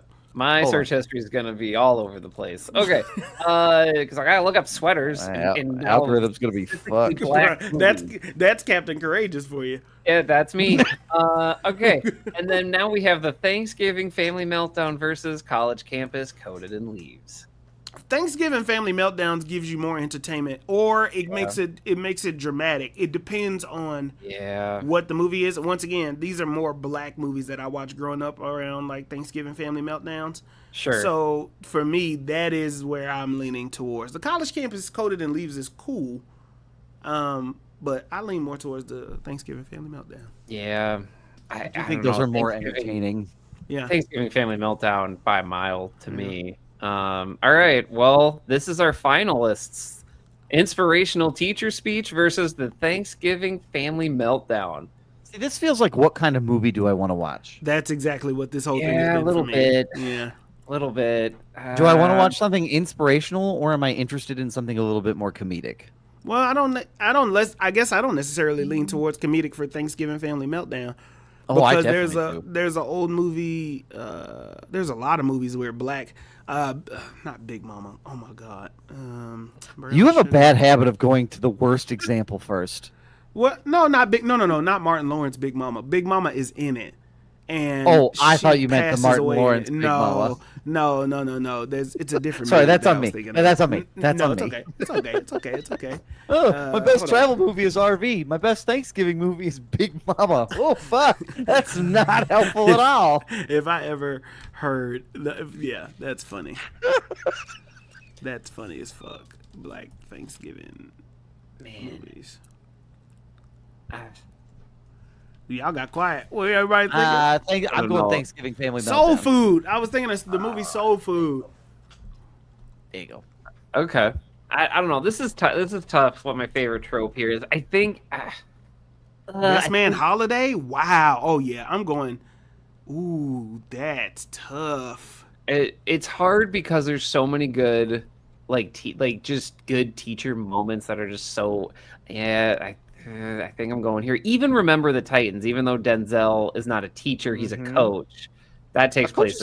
Brian, coaches are teachers. Coaches could be teachers. So, man, yeah, I'm surprised at myself, but I'm going inspirational teacher speech. Look at you.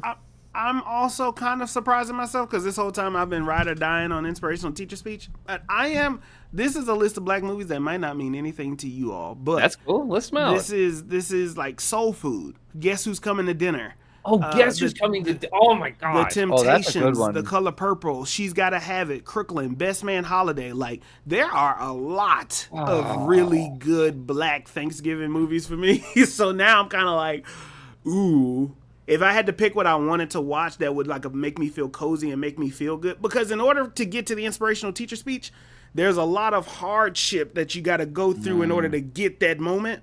Yeah. And if you're asking me right now what I want to see to make me feel good, it would be Thanksgiving Family Meltdown. Thanksgiving, you do get quite a bit with Thanksgiving Family Meltdown, And it's got a lot of versatility, because it can And be the individual dramatic, dynamics comedic. too. Like Yep. yeah.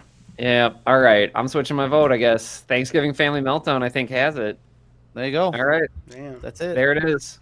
That is our favorite winner by bracket, That's favorite tough. fall movie And trope. for the number one, and for a movie centered around the number one most skipped holiday on this podcast. Jesus Look at Christ. you, tons Wow. of bitches. Jesus Wow. Christ. We Wow. love to watch it. We just don't want to acknowledge it publicly. I just Wow. want to put Because the there's Christ no back in music. Christmas. Wow. There is no music for Thanksgiving, and now I remember.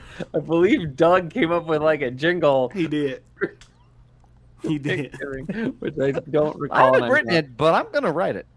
Yeah, that's incredible. Anyway, thank you for playing along with our Thanksgiving tropes bracket challenge. Congratulations. That was great, Brian. Thanksgiving. That was fun. Nice work, Brian. There's a lot of other tropes that I feel like we can get into, which I would I love. kind of want to do that So- bracket again, actually.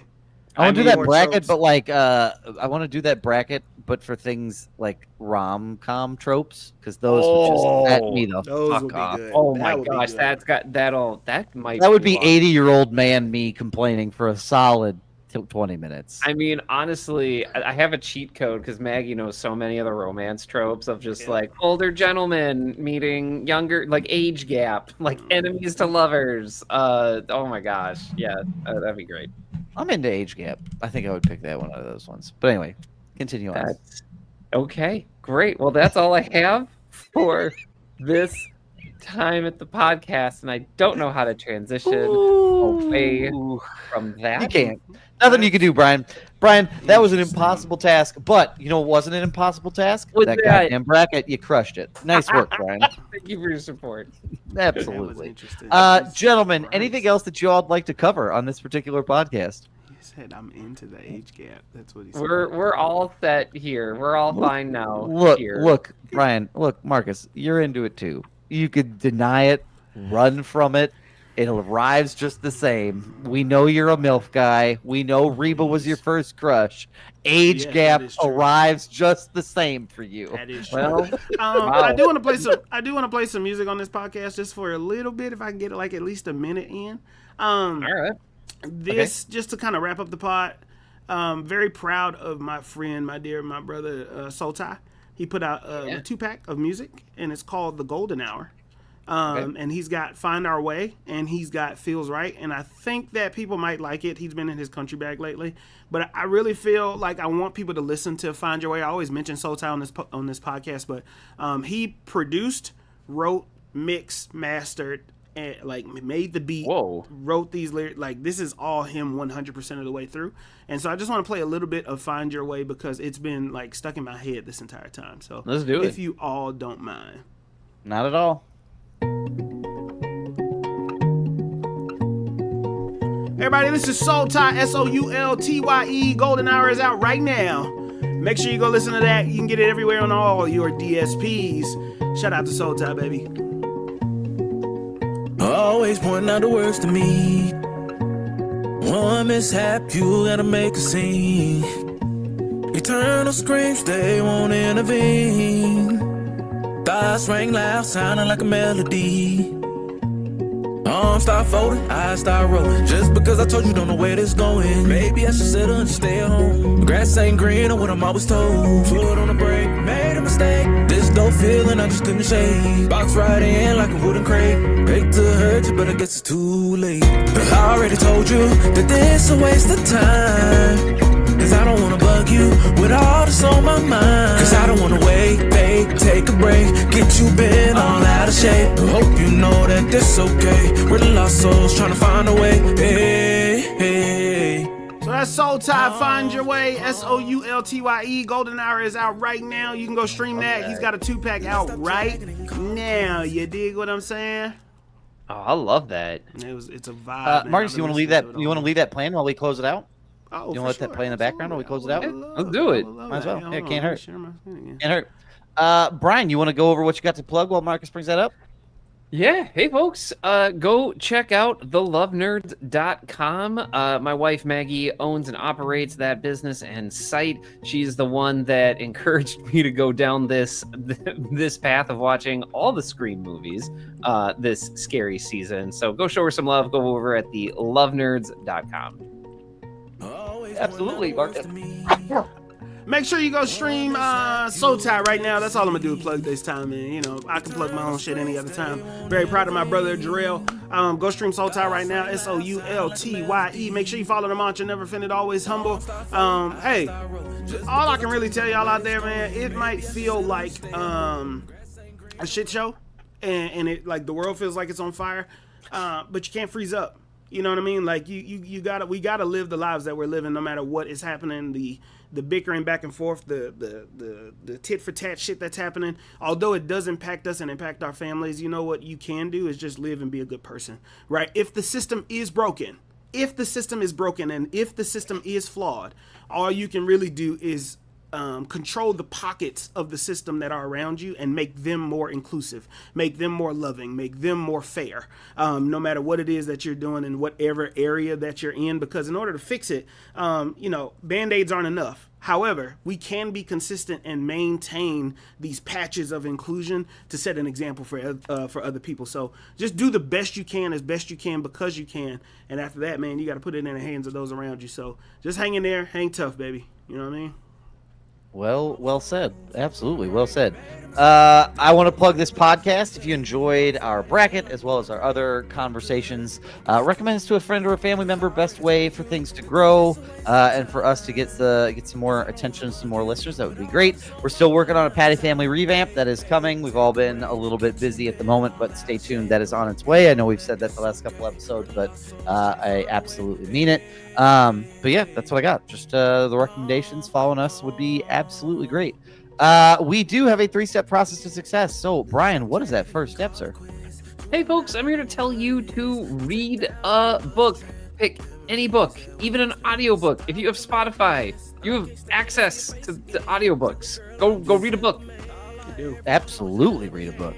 Marcus, what do you got? What's that second step, sir? Make sure you drink some water, baby. It's getting a little bit cold. It was hot today, actually. I'm surprised, but There it's going to start getting a little colder here. Ashiness is approaching quickly. So in order to prevent the ash, you got to stay hydrated. In order to stay hydrated, you got to drink some water, baby. Drink some water. Absolutely. Hey, the biggest thing that you can do as we start to move indoors because it's starting to get chilly is to wash your ass. You don't want to bring any of that stink with you. You're going to be trapped inside with other people for the months of fall and winter as things get too chilly. So please just do that. That would be outstanding. That was an outstanding episode. Appreciate Brian and Marcus for all that they did. We will be back with another episode next week talking about Scream. Really excited to get into that one. But in the meantime and in the between time, stay safe, stay healthy. We love y'all. We appreciate y'all. We will catch y'all next week. Shout out Brian for running the show, holding it down. Shout out Doug while he's moving. Life be hard, man, but we still here, man. We still love this podcast. I love these guys, man. You know what I mean? Shout out to you. Running, Absolutely a shout out to you. Come on. Big.